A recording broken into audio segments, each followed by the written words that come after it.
Você vai ouvir agora o Lições Diárias da Bíblia, apresentado pelo pastor Alberto Adrio. Olá, hoje é terça-feira, dia 15 de outubro, e o tema do estudo de hoje é Ouvindo ou Não Ouvindo a Palavra.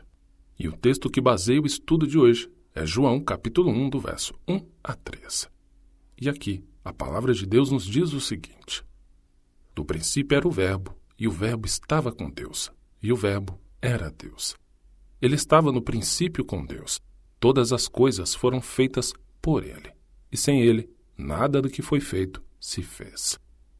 O prólogo do Evangelho de João, que vai do capítulo 1, do verso 1 ao 18, descreve não apenas quem é Jesus, a palavra, o Verbo, mas também como as pessoas se relacionam com ele. Aqui no caso, a expressão que eu usei, prólogo, significa uma introdução de uma história, onde nessa introdução já se resume tudo o que vai ser tratado naquele livro ou naquela história. Em João capítulo 1, verso 9, Cristo é chamado de a verdadeira luz que, vinda ao mundo, ilumina toda a humanidade.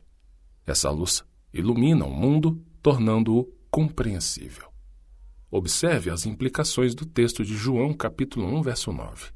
Aqui nesse texto encontramos as seguintes palavras: a verdadeira luz que, vinda ao mundo, ilumina toda a humanidade. Esse texto nos mostra que a luz chega a todos, mas nem todos a acolhem. Como veremos no estudo de amanhã, um tema de João é a maneira como as pessoas recebem ou rejeitam a Cristo. Esse tema começa aqui e é muito triste que Jesus veio para o seu povo de Israel e muitos não receberam como o Messias.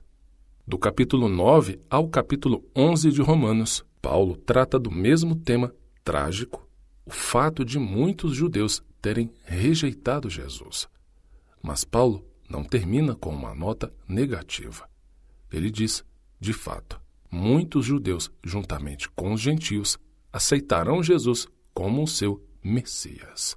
O apóstolo adverte os gentios para que não se gloriem contra os judeus, pois se você foi cortado daquela que, por natureza, era uma oliveira brava e contra a natureza foi enxertado numa oliveira boa, quanto mais esses, que são ramos naturais, serão enxertados na sua própria oliveira.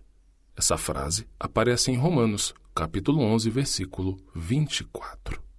Seguindo a mesma ideia, João diz que todos os que receberam Jesus como Salvador se tornarão filhos de Deus. Isso acontece quando cremos em seu nome, o que está em João capítulo 1, versos 12 e 13. Aqui está a ligação entre a introdução e a conclusão do Evangelho. Em João 20, verso 31, o apóstolo explica por que escreveu o seu livro. Assim, a introdução e a conclusão do Evangelho formam uma espécie de unidade, apresentando conceitos relacionados que abrangem tudo o que está entre ambas. E concluindo, essa ligação aponta para o objetivo central do Evangelho de João, que as pessoas sejam salvas, crendo em Jesus como o Salvador. E ao concluir aqui o estudo de hoje, eu vou deixar com você o texto para a sua leitura bíblica, o Reavivados por Sua Palavra, o programa de leitura onde você lê um capítulo da Bíblia por dia. E o texto de hoje é João, capítulo 9. Que o Espírito Santo te abençoe muito e, com a permissão dele, amanhã continuaremos o nosso estudo. Até lá. O Senhor deseja que nós tenhamos conhecimento da Sua Palavra. Por isso, continue conosco estudando as lições da Escola Sabatina. Que o Espírito Santo te abençoe muito.